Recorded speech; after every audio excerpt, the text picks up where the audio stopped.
Okay, so we're going to get ready to make our fire hydrant gift box from the Perfect Match template. I made the first one in a berry sorbet, and now I'm going to show you how to make it using pure poppy. The first thing you'd want to do is print, cut, and score your Perfect Matchbox template. I've already done that here, and as you can see, I have my cookie and cookie cutter already inside. I have my slider, and I'm just going to slide it on in like so. Set that aside, and as you can see, these are all the elements that you need to make your little fire hydrant. So I'm going to go over the pieces that I have. The circle is punched from 3/4 inch circle punch. The top of our hydrant, we then have these 3 ovals, and those were done using our small Stampin' Up! Punch. Then we have the lip to the top of the hydrant, and that piece is 3.5 inches long by 3 3/4 inches wide. Then you move on to the middle pieces of the hydrant, and I just punched 2 key tag punches from Stampin' Up! And I just cut the key tag in half, and those will make my outer pieces, like so. Then I move on to the bottom of our hydrant. Now you're going to see how quick and easy this all comes together. First thing you want to do is, I have a little sponge from Close to My Heart and some pure poppy ink, and I'm just going to dip it in the edge and distress the edges with the ink. Now the reason we do this is it adds a little bit of depth to our project, and it just makes it look more realistic.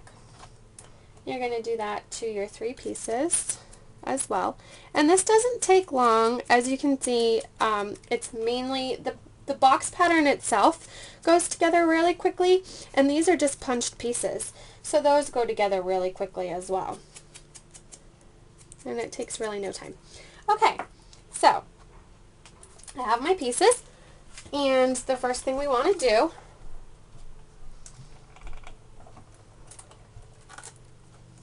is put the first one on in the middle.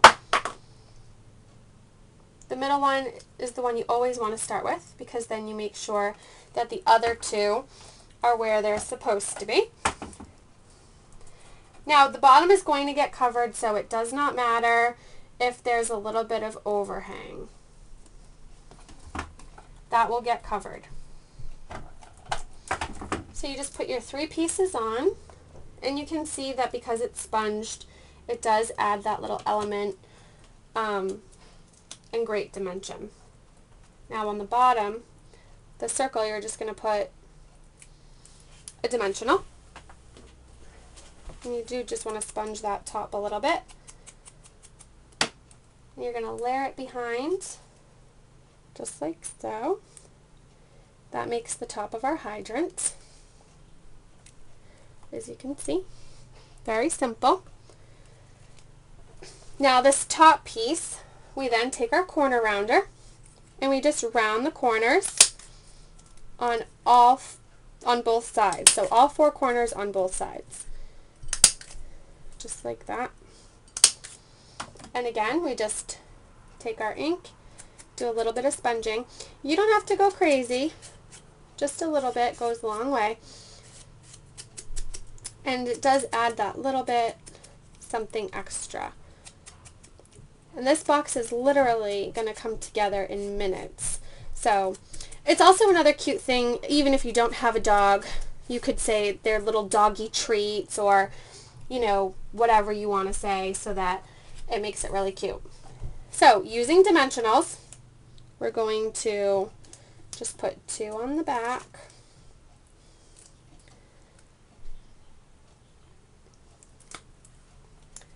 And we're going to put it on the front.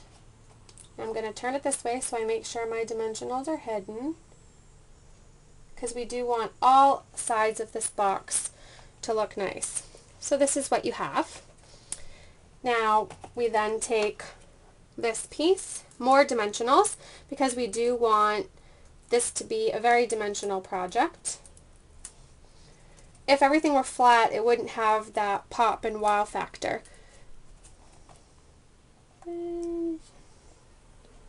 About there would be good. So there we go. And now we're going to go to the bottom piece. And again, we're going to just punch on this one. We're only punching the side corners, the top sides, because we want it to look like it's the base. And again, we do want to distress those edges. You can, of course, stamp a sentiment on your box lid if you like at this point in time. Like you could stamp something over here. So again, using more dimensionals, I just stick it right on the box for this one because we don't want any dimensionals sticking out on the sides. We want all sides of our project to be nice, neat, and clean.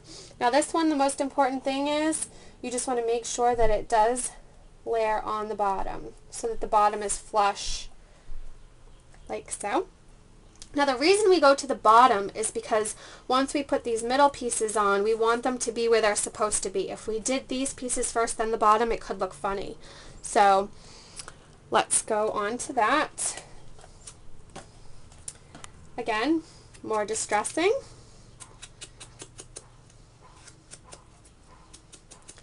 Or I should just say adding some shadowing or color.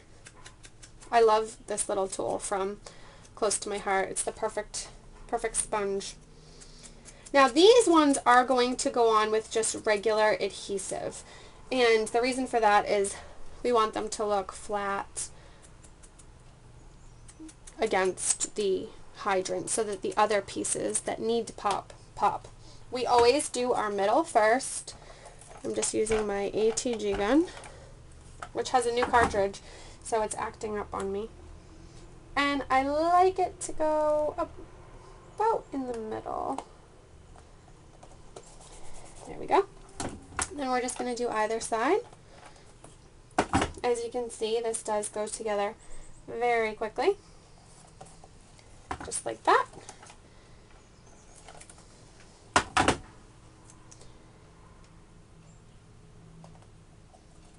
There we go.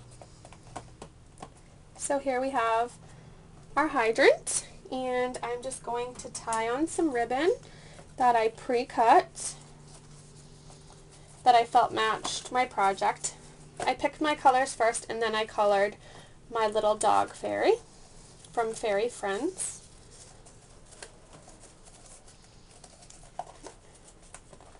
I'm just going to tie a simple bow, and you can omit the bow, or you could omit, you know, the dog image if you wanted to put a personalized dog tag or something on it. Again, a stamp that says Doggy Treats. So you could do this for a really cute kid's birthday party. It makes a great favor. It's so easy to put together. I think other moms, if you did this for a kid's birthday party, would just be over the moon thinking you were amazing, which you would be. Okay, and then we're going to add our little dog to the center, and I'm going to use a large clear glue dot for that because I want him to stick really well and not really be seen. So there we have, in minutes, a really cute Doggy Treat hydrant container. And again, it looks cute from all sides. And all they have to do when they want the treats is just slide it up. Easy as that.